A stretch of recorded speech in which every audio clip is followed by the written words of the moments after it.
Hello, everyone, and welcome to another Plim Talks book celebration. Tonight, we are celebrating Professor Sam Logan and his newest and first longer length publication, The Night Demon.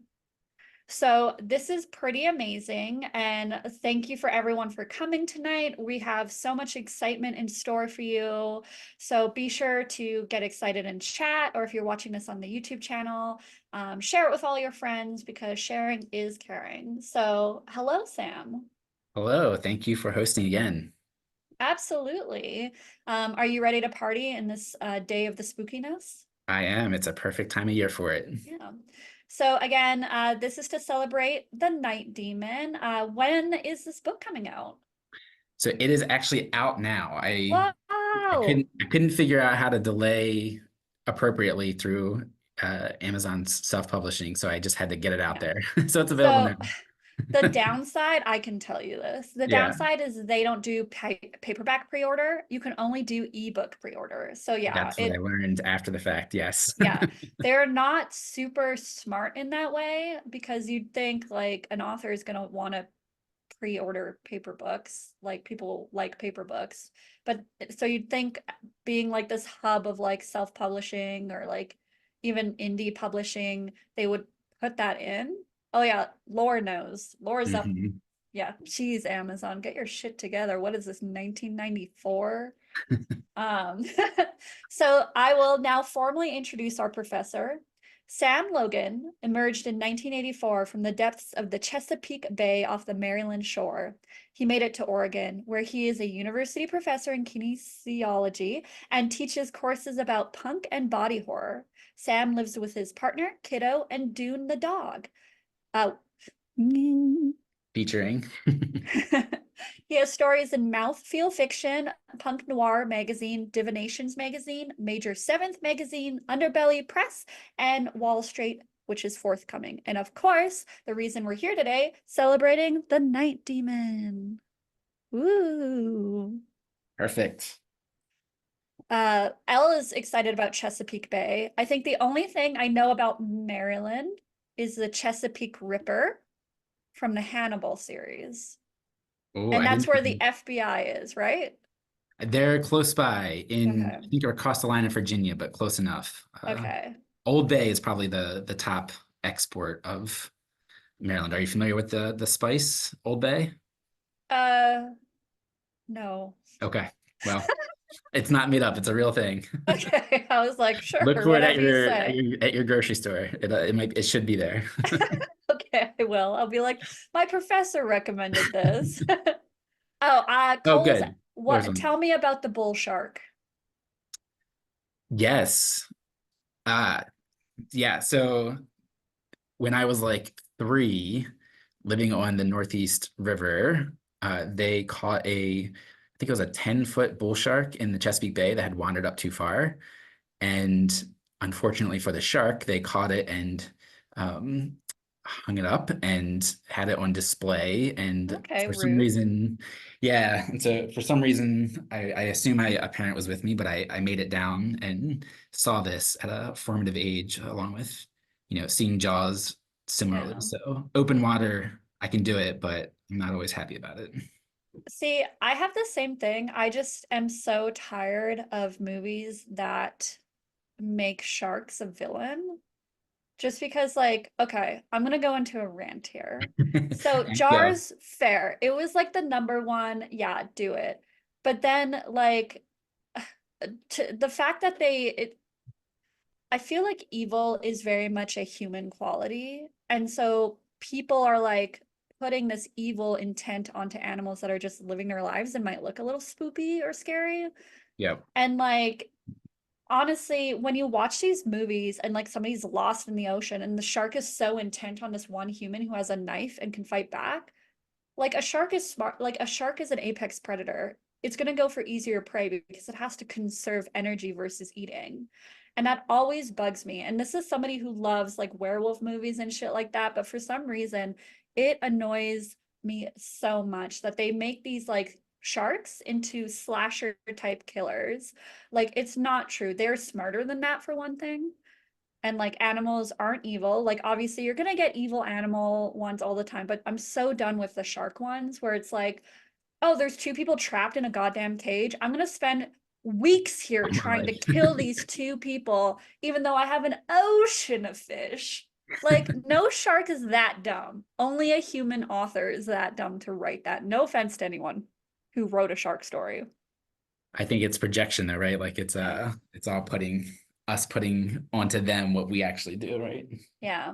I will say that new French shark movie was kind of fun, but only because it did make a little sense. But I won't say in case it was like it was the Under one Paris. under Paris. Yeah. Yeah. That one I liked how it ended because if you saw how it ended, I think you would agree. Yeah. It at least had a message bigger than sharks are Yeah. evil for sure. Yeah. Yeah. And the shark wasn't really evil. It was just like migrating. Yep. Yep. Yeah. Okay. Anyways, over. Sharks are precious little creatures and should be cherished. If you Okay. take But nothing else from tonight, that was the take home. yeah, shark. Okay, everyone can blame Cole for this. Because he was the one who asked about the bullshark story. But after that rant, we now, oh, and Laura's like, humans are just so too delicious, sarcasm. I know. You can imagine the junk we put in ourselves would probably taste really gross, to be honest. You know, yeah, cheese goal. So that does bring us super exciting. We are at our first giveaway. So everybody hit the drums. Elle knows what I'm talking. Elle knows. Elle knows. Hit those drums. So I have a little wheel here, so I'm going to click to spin it. It's one of those free teacher resources called wheelofnames.com if you ever want to use it. So let's see who wins. Oh, that is convenient. It's Elle. Oh, look at that. Perfect. Congrats, Elle. And I can actually screenshot this. I did not make this up. It just popped up. It sensed you, Elle. It We sensed your drums. we believe you. Okay, that's so exciting. That's our first giveaway, but don't worry, there are still two more to go, so you can still win a signed copy. I'm just gonna write down the winner here. Okay. Now let's see. Oh, this is one of my favorite parts because it means I can bully the author by asking them interview questions. Yay.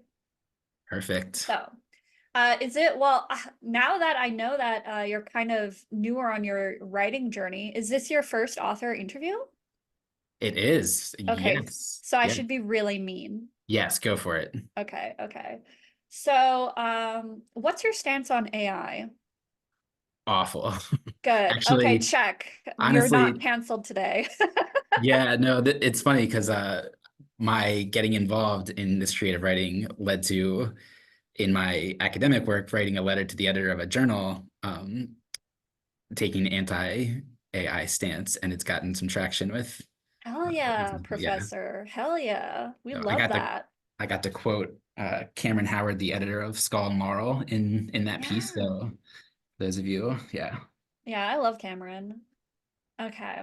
Well, first, since we're talking about it, can you tell us a bit about, oh, Megan, I think just shared it. Oh yeah, yep, there it Thank is. you, Megan. Thank you. Big preach. Um, so can you tell us a bit of your writing journey, like how you started, how you're feeling about it now, and where you're hoping on going? Yeah, for sure. So it's kind of a longer story, but so yeah, I'm a professor at associate professor in kinesiology at Oregon State, and within OSU we have an honors college. And within the honors college, for a number of years, I had taught a seminar course that was based on my research, which is toy-based technology for children with disabilities. And that class had gone well for a number of years. And I ran into the admin who decides what classes are offered in the honors college. And she just mentioned, if you think of anything else to teach, let me know because that class has gone well and we'd love to have you teach something else. So I thought about it and I ended up proposing a course about punk. And she said, yes, that sounds great. And so I taught it and it went well. And so the next year, Can I I, just ask, what is a punk course? Is it like yeah, history of punk? yeah. So we basically listen to a playlist a week and it's kind of all mixed. We used to go chronological, but now it's all mixed together. And essentially, we all have a discussion about the different bands and songs on the week, what they liked, didn't like. Um, and then the students write a zine for their final project and create a sound file for their final project as well. Elle is wondering, can we have this syllabus? Yes, I will get it. I will get it for you before the end of the night. Yeah, that's amazing. That reminds me of a class I took. Um, one moment. Logistical stuff, right?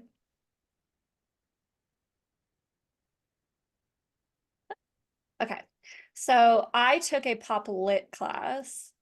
You remind me of like the fun professor I had in my pop lit class. His name was Professor Beveridge.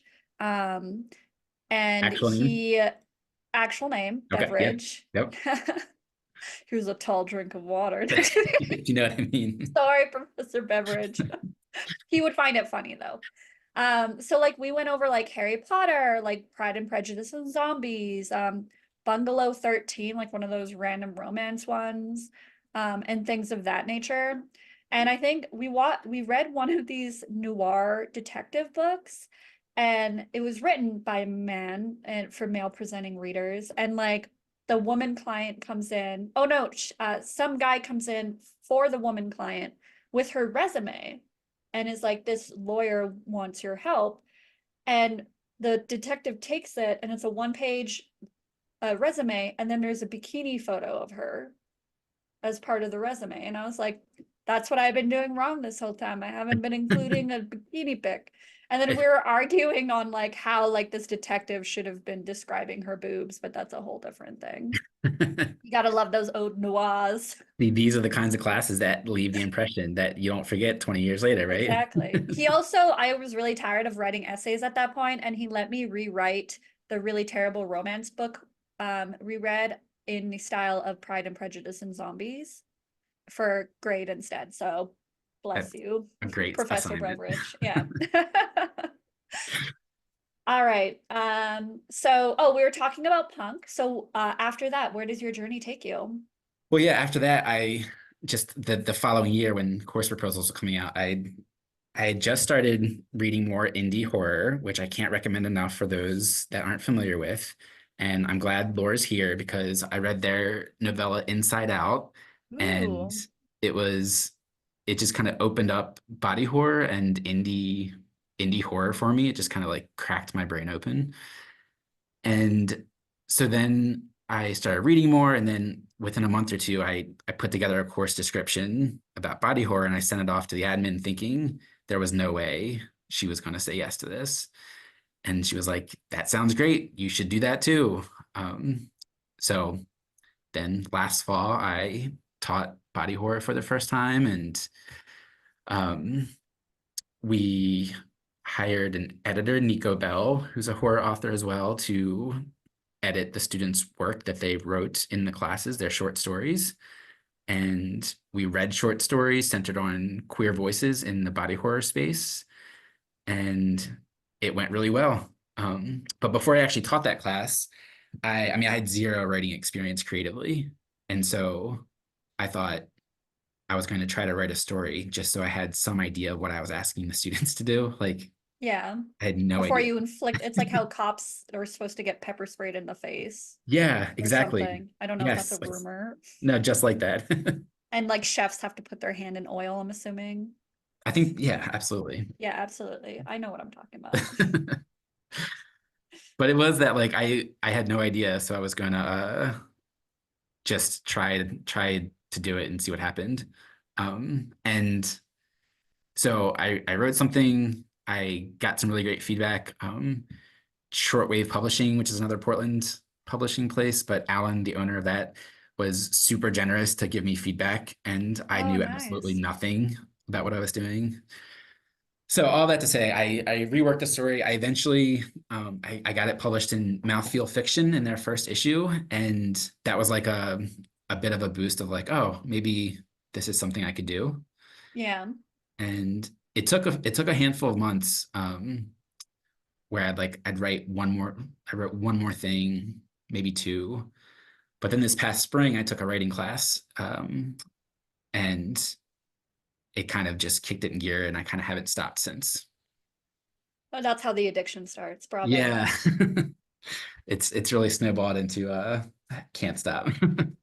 We have a lot of fans of shortwave and chat and also fried chefs. So that's always good. There you go. So what drew you specifically to horror? Because obviously there's tons of genres out there. So what about horror brings you that joy and love? Yeah, it's a great question. I know, I that's think why I asked it. I know and I wish I had a better answer prepared, but I don't, but we'll see.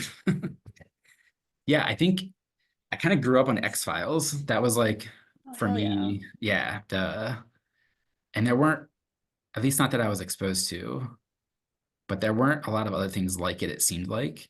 But it seemed like it was that great balance between horror and sci-fi and just really interesting. And um I think now what draws me to it is, and specifically indie too for the most part, is just how weird and different these stories can be, and how it's not, I think people think of horror and all they think of is blood and gore, but there's always a human story that's the center of all of it.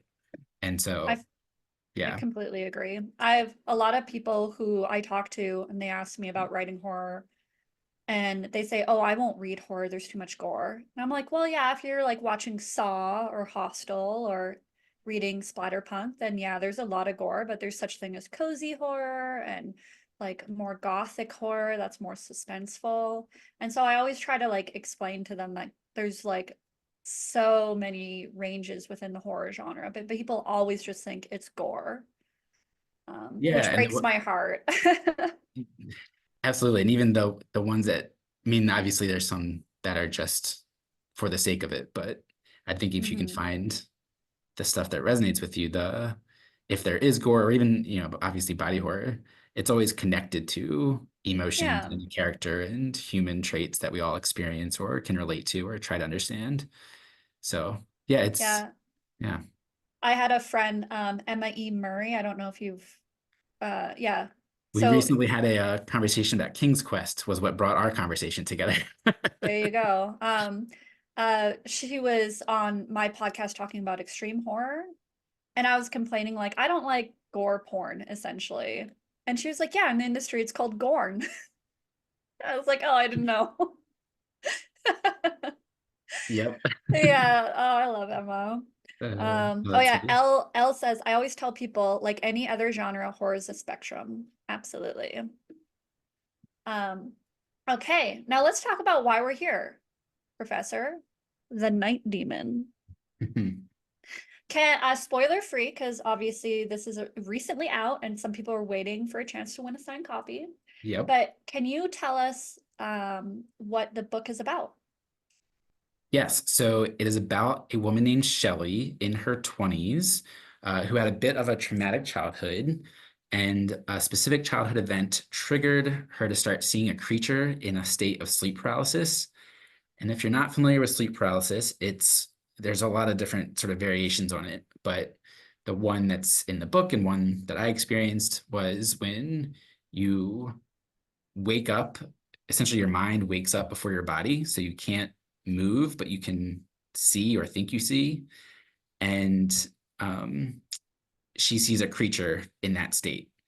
And the creature, which not a spoiler, but it's based on the Snallygaster, which is a cryptid from Maryland with Germanic Ooh. roots. And the story follows her as her life unravels a bit and her experiences with the Snallygaster become more threatening over time.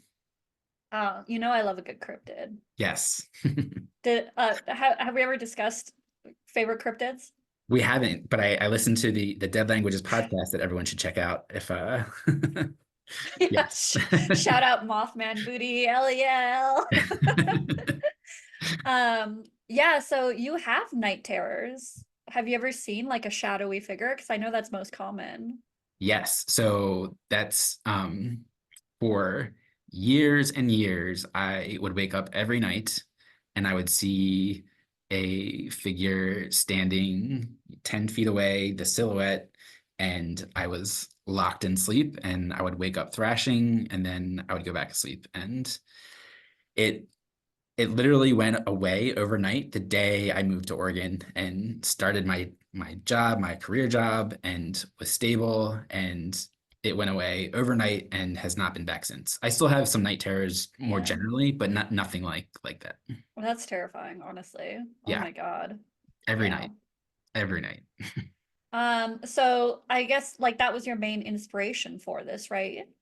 Your own experience with, Yeah, it was. And I had taken a different just another writing class in the summer, and it had some magical realism in it. And when I was writing for the first, short story for that class, I was wanting to try to find a way to tell a sleep paralysis story just because I had experienced it. And and then I started looking at Maryland cryptids, and I hadn't heard of the snallygaster before actually, but for me it was a good local connection as a way to explore that idea for this story. and were there any other inspirations that kind of fed into the characters or motivations or themes? That was the main thing. My own experience with sleep paralysis, and then connecting it to a Maryland cryptid. The other thing I'll just say is that if for those that are into horror, you might not pick up on it necessarily, but like the main character is Shelly, which is from The Shining, just because Ah, I don't I couldn't think of names, so I was just trying to, pull from experiences. nice. And then there's a palm reader character in the story named Zelda, who that's the real name of the actor in the Poltergeist who plays the Yeah, medium. yeah, Um, so there were kind of inspirations from that, just as a more so because I couldn't think of anything else better. But yeah. yeah, My writing tip when I'm, because I'm really bad at names, is I just steal random names from the TV show credits I'm watching. perfect. That's I'll how have I to. do it. Yes, that's great. I'm just like, welcome to the story, Rose Deschanel. um, Laura uses her friends' stories or friends' names in Names. her stories. Yeah. So, Laura, do they ever get mad when you kill them off? Because sometimes my friends are like, can you name a character after me? And I'm like, I write horror. It might not end nicely for you. Yeah. Oh, yes, L does. L, you're right. I also have taken names from people I know. When people beta read for me, sometimes I ask if they want one of the characters named after them, and Chris O'Halloran is in my novella Sisters of the Crimson Vine as one of the priests. Nice. Yeah. Yeah. It's Oh, hard not to do it. yeah. Laura says one of them asked me to make his death more gory. I mean, yeah, go out with a bang, you know? Okay. That's a good I friend. have I have something for you. Have you ever heard of the Rumpelstiltskin? No. Yeah, so I found this cryptid. It's called a woodlands cryptid because apparently it's just like kind of in the hinterlands of America. And people reported seeing like they would see what looks like a fur coat just lying in the middle of the forest. And they're like, wow, nice. Like this is a free fur coat. Hell yeah. My wife's gonna love this. She's 16 and I'm 42 and she loves gifts or something. What could go wrong? What could go wrong? And it's actually a creature that when you put it on, it consumes you. And then it apparently it poops out something that looks like little owl pellets. Do they have So magical properties or that's it. That's the legend. okay, that's it. Okay. Yeah. Very passive killer. I don't know what happens to it after it's eaten the wife. Where's this thing found in the US? It was called like I found it on a website called Woodlands American Cryptids or something. So it was more like it had like a swath of map where it was like close to the Canadian border where like all the forests are. So I think what it said is like, when people were cultivating the land and logging, they would see something furry and they thought like manatees were mermaids and wanted to have sex with them. They saw a furry thing and was like, I want to wear that. Um, but it was probably if it's owl pellets, like I bet maybe it was just an owl on the ground looking all fluffy or something. You know Oh, how that true. goes. Yeah. Sunning their feathers. Yeah, I'm taking little poops, just doing owl things. Cryptids are great as an inspiration because I think you had when you all talked about this on your episode, but it's a great, especially for the lesser known ones, right? Because you Yeah. can take them and sort of make them your own, and no one really questions the hard and fast rules of them. So Yeah. And I did write a short story about him. there you go. There we go. Okay. What are you hoping readers will take away from the Night Demon? I think one of the messages is you need to deal with your childhood trauma. And I probably writing this book was my way of dealing with the or exploring the sleep paralysis that I had experienced. But sort of more generally, my real hope, besides like the actual story itself, is just that it comes across as a competent story. that Fair. that at least it was, even if someone enjoyed it or didn't enjoy it, but that it was that it represents some level of competence to put a story together. Love that. I Which, mean, oh, oh, I was just gonna say, which it was, Nico Bell edited it for me, so just all the nice. credit to them for all the And development, if all the it's minor if edits. it's bad, you blame Nico. Okay, fair enough. I will Yeah, do that there we too. go. If you don't like it. Jeez, Nico. Thank you, Nico. Um, okay, so I think that's time for our second giveaway, everybody. Ooh, spoopy cryptids. Wait, that's not what we're talking about. Give me those drums. I'm gonna hit the wheel of names. Yes, give me the drums. The drums obviously give you more of a chance to win, as we learned from Elle. Increases your chances, right? Yeah, One entry per absolutely. drum. Yeah. Lily Wilson? Lily Wilson, are you here? Give us a sign. I think that is Alan's kiddo. Oh, oh, I see you, Lily. Congrats. Congrats on winning a signed copy. Let me write down your name. Okay. Um, waiting, so your professor's daughter? Or I think so. Yeah. Yep. yeah, okay. Yeah, congrats. That's amazing. Um, so next, so we do have one more giveaway. And yeah, no worries. Zoom can be new for everyone, but I saw your name in the list, so you don't have to worry. I always check. But yeah, congrats. Um, Super exciting. We all love free books, right? Especially when they're signed. Are you gonna draw like a little version of the monster in there as well? I'm a terrible drawer, but I can give it a shot. Okay. I Um, mean, I think it would be cute, but that's just me. Actually, we were talking about Lily before hopping on. Lily and Cash, the two kiddos of Alan that I sent Oh, the Monster Blood physical copy of Goosebumps to oh, a long time nice. ago. Wait, does that mean Lily's too young for this? No, that was Okay. years ago at this point. So Okay. It's yeah, like we're about to scar a small child. three. She turns 5 next month, I think. There we No. go. That's perfect. Five's old enough. Okay, 16 and a writer. Perfect. Yes. So perfect. Okay. And welcome, fellow writer Lily. We love having fellow writers in chat. Yeah. Elle says you could draw a stick figure monster drawing, Sam. Done. I can handle that. Yeah, that's easy. All right. So now for the exciting part, I think this is probably what the audience loves the most, besides giveaways, of course, is it's time for your live reading. So I know you're doing two. So can you introduce your first reading? Yes, so I'll start with the Night Demon, keep it on theme, and it is the entirety of chapter 2 and should take about 7 minutes or so. Okay, perfect. Hit us with it. Okay.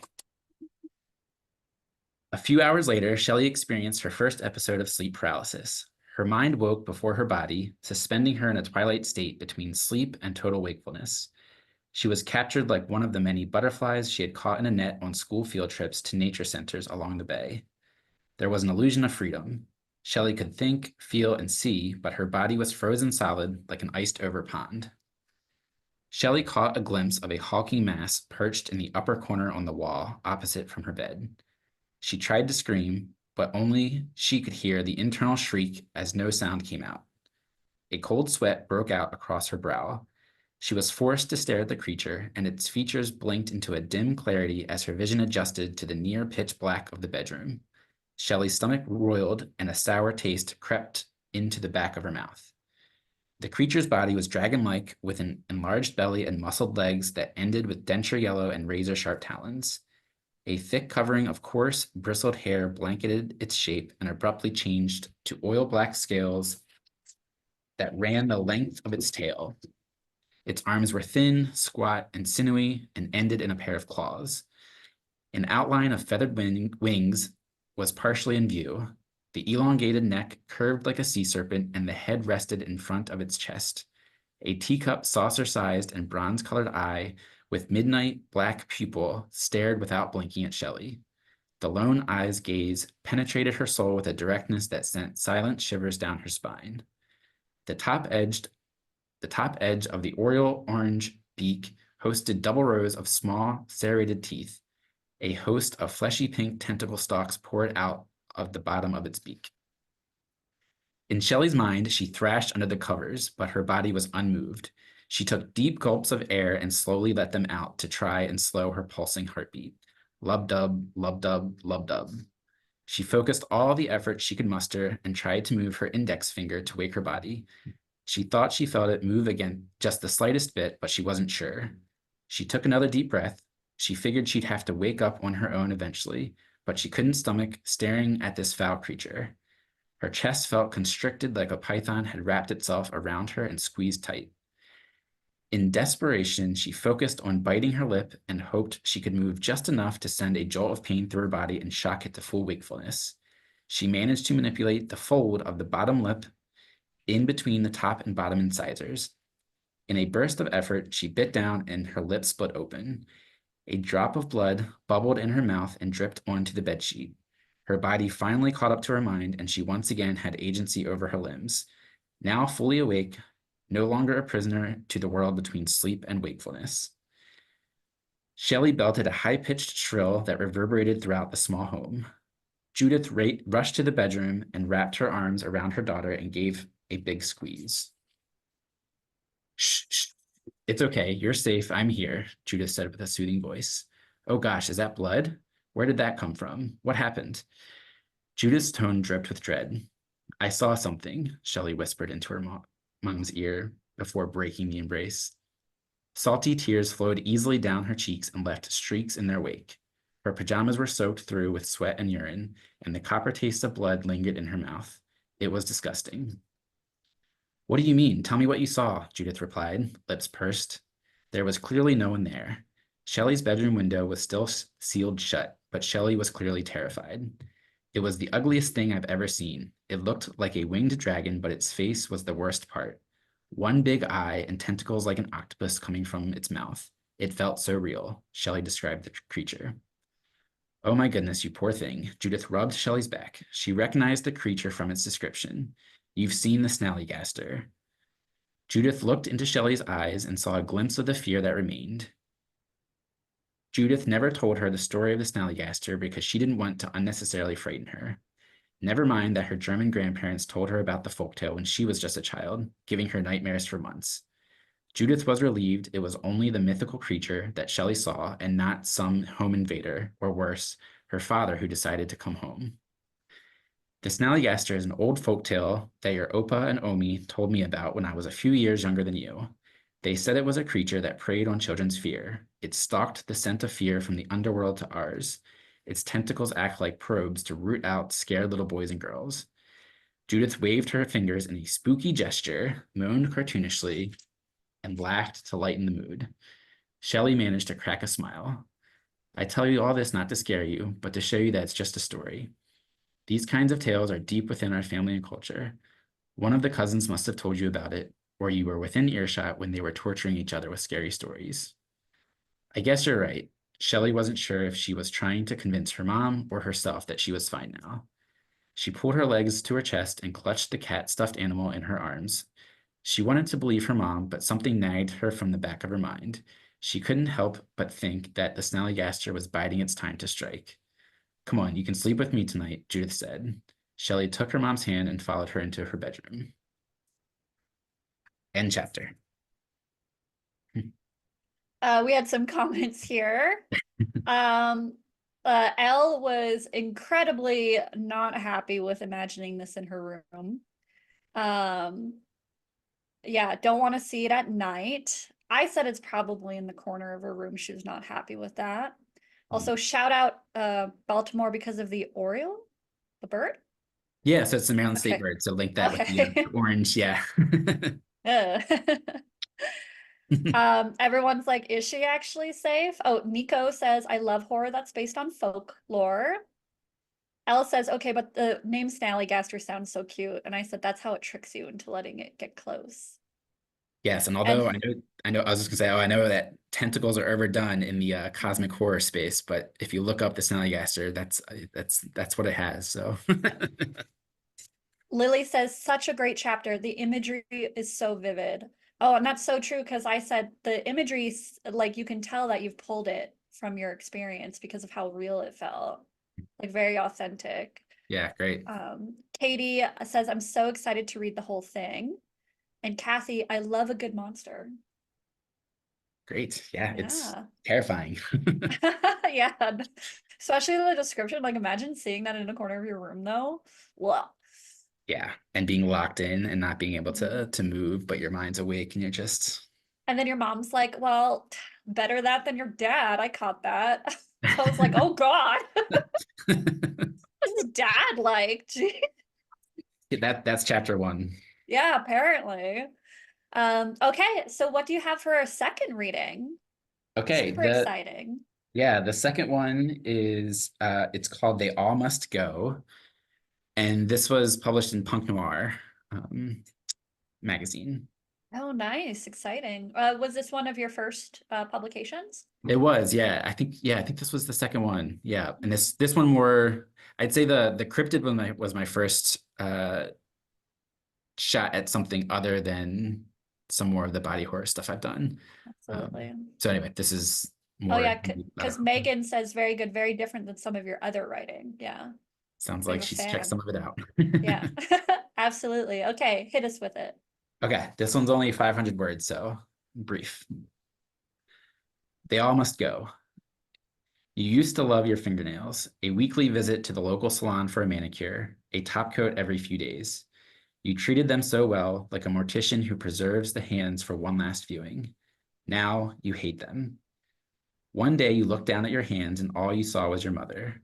You noticed your fingernails grow in the same long almond shape as hers. The realization sent a shock through your psyche, an emotional stab. You snarled involuntarily, possessed with disgust. What if you become like her? You neatly trimmed the opaque, white free edge of the nail every few days in the shower. The maintenance was just often enough to mold them into a different, slimmer profile. The ritual kept the intrusive reminder of your mother at bay, yet with each trim, the revulsion returned after less and less time, like a serial murderer who escalates to kill in quicker and quicker succession. You used an emery board to grind the nail plate to its limit, a switch in tactics, a gravedigger trying to find the right shovel angle to make headway with efficient strokes. Coarse grit sandpaper swatches scraped the flat top of the nail to a fine dust. A wispy, thin cover of nail plate remained. Fingertips cherry red raw and flared with agony. Nail beds excruciating to touch. Fingertips covered with sewing thimbles as a form of protection, like medieval helms prepared for battle. A fleeting memory of your mother at the sewing machine. She made your Halloween costume every year. You remember every stitch of the Ghostbuster tan flight suit uniform she spent months crafting. She even built the essential accessories, a life-size proton pack and functional ghost trap, a last-ditch effort to make up for past mistakes. It was the last costume she made before she abandoned you at 10 years old.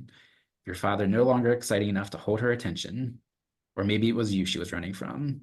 The thimbles have lost their appeal, shattered by the reverie. How to get rid of with these troublesome nails. You sweat buckets as your internal monologue debates possible paths forward with hesitation. You settled on a double blade cigar cutter and spent a weekend constructing a vice-like miniature guillotine. You insert your left index finger. A rubber mallet rests in your right hand. Its handle heft grounds the moment in reality. The mallet crashes down, striking the guillotine and snapping off the fingertip below the cuticle and above the distal phalanx. A commercial-grade, single-burner electric hot plate is nearby, set to maximum temperature. Quickly, you press the end of your finger to the heat. It sizzles and spits, cauterizes. A melting stench fills the air. You retch again and again. Finger by finger, thumb by thumb. One at a time, you make a clean cut. Every clip is crisp and cooked. The sacrifice is worth it as a calm envelops your mind for the first time. So I think you owe everybody therapy, me You're included. welcome. That Uh, oh was a God. that was a real pick me up for the weekend, huh? Yeah, Jesus. Let's Professor Logan chill, bro. Very effective, obviously. Yeah, at the beginning, Elle was like, this does not bode well for their fingernails. And then people, ugh, I can feel it. Everyone just screaming no and oh my God. That's how you know it's a good story when people like don't even know what to say in chat and they're just like quick reacting out of horror. It's great. That's what we're going for, right? Yeah, Lore says that's a that's a me story. Good job, Sam. That's the highest L, compliment. yeah, crispy fingertip. Ugh. And also so much therapy on that happy note. Happy weekend, y'all. Yeah, Kathy says great story, really hits you. Yeah, I don't like usually I manage to keep a poker face like when people are reading, but that I was like legitimately like squirming, like what do I do? I'll have to watch the recording. Yeah, ickers.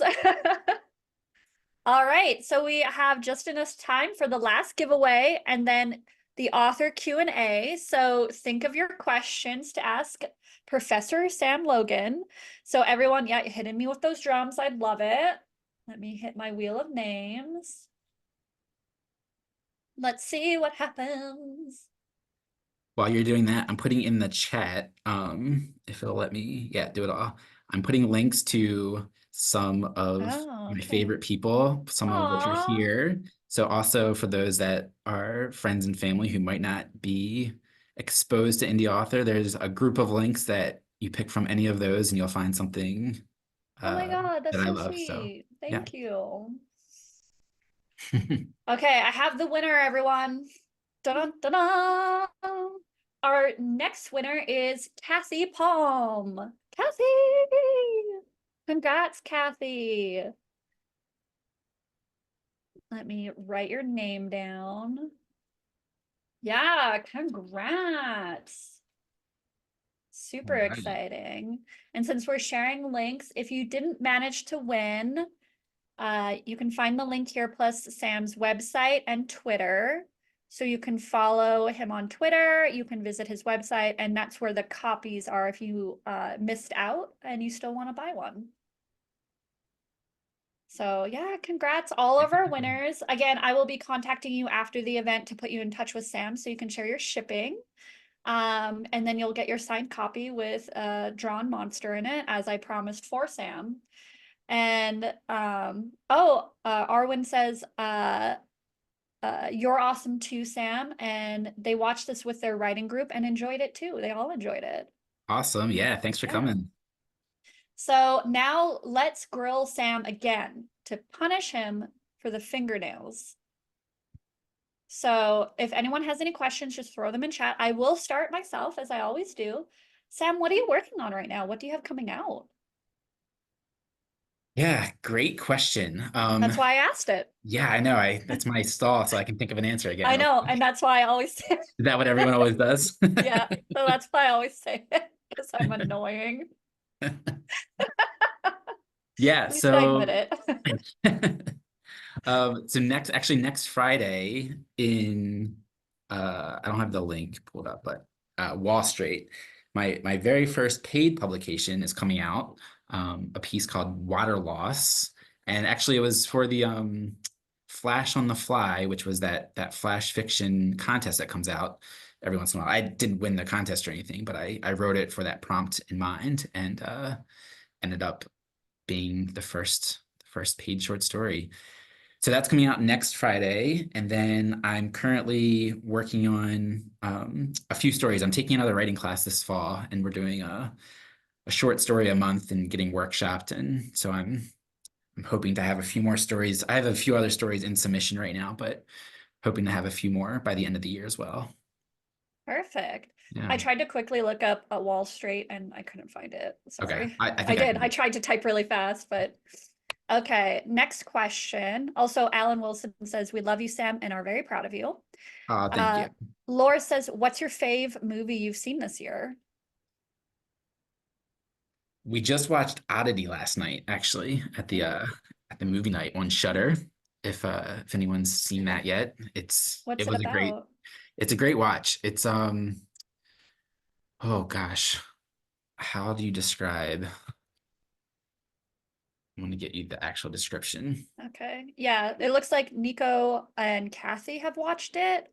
Nico did an Insta post about it. Oh, look at that. Kathy said it weird and creepy, and Laura said they've heard it's good. Yeah, it's definitely good. It's so Irish horror film follows a blind medium and curio shopkeeper, like an oddity shopkeeper, who is still grieving the death of her twin sister a year prior when a wooden mannequin from her collection becomes crucial to her quest to uncover the truth about her sister's murder. It's great. Nice. Lots of jump scares. I think I actually literally screamed along with some friends last night, which I don't think that's actually happened in a while. Nice. Elle wants to know, what do you have against fingernails, Sam? What did they ever do to you? They grow, and that annoys me. So Oh wow. Okay, chill.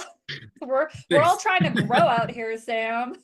it is partly inspired by just a true, my thumbnails, I feel like grow like my dad's, and I don't have I have a good relationship with my dad, but um, just, morphing that into a different story. But there's, that little kernel of truth of those things that remind us of our parents, and I could just twisted it and took it way further for the story, but Absolutely. Do you have any Halloween plans? we are just going to take our kiddo trick-or-treating, I think, at a couple different spots. She's being Lowly the Worm from Richard Scarry, if for those of Oh, you. yeah. Yeah. I was like, I had to pull that out of my childhood memory bank. I was like, Yes. oh yeah. So it's pretty ironic that the worm is probably the most iconic body horror situation, and she has independently chosen to be a worm for for Halloween. Takes after you. Yeah. Elle asks, what does your dad think of the short story about the nails? I have not specifically cared to share it Ooh. with him currently. Oh, ho, ho, ho. Yeah, not that he might not find it in the future, but that's certainly a topic of horror authors, right? Is how do you Yeah. yeah, how do you broach I that? Well, so my novella Sisters of the Crimson Vine, it's kind of like a critical look at the Catholic religion. And my mom and her side of the family are very Catholic, very Roman Catholic. And she was like, "Ooh, I'm gonna support you. I'm gonna read it." And I was like, "Please don't. Yeah. Just don't." And then so she bought a copy and I saw it in the bathroom because I guess she was reading while she was pooping. Sorry, mom. Um, and like afterwards, I was like, "So did you finish it?" She was like, "Yes." And I was like, "What'd you think?" She was like, "Mm," and just never spoke about it again. And I was like, "I'm out of the will." Nice. Yeah, that's exactly right. It's one of those things that you know, yeah, exactly that. Yeah. Okay, so I'm gonna ask another hard hitter. So you're starting out on your writing journey. Where are you hoping to go from here? Yeah, it's a good question. I'm honestly just having fun doing it right now. I don't have like super ambitions necessarily. Not that that's okay if when people do, but I I for this year, this was my first year earnestly even writing, and so I think I will get up to that 100 submission benchmark this year, which is just an accomplishment of sending stuff out. Mhm. And so I think it's like most authors, I think when they're first starting, it's like first you just want something published, and then I kind of wanted, a couple more things published because you don't I think everyone does this. The first one I was like, "Are you sure about this though?" Like I literally DM'd I'm like, "Are you sure I was eligible to even submit this?" Um, so then it was looking to just see if I could get to sell a piece of writing was the next kind of Mhm. goal, and I did that. Congrats on that.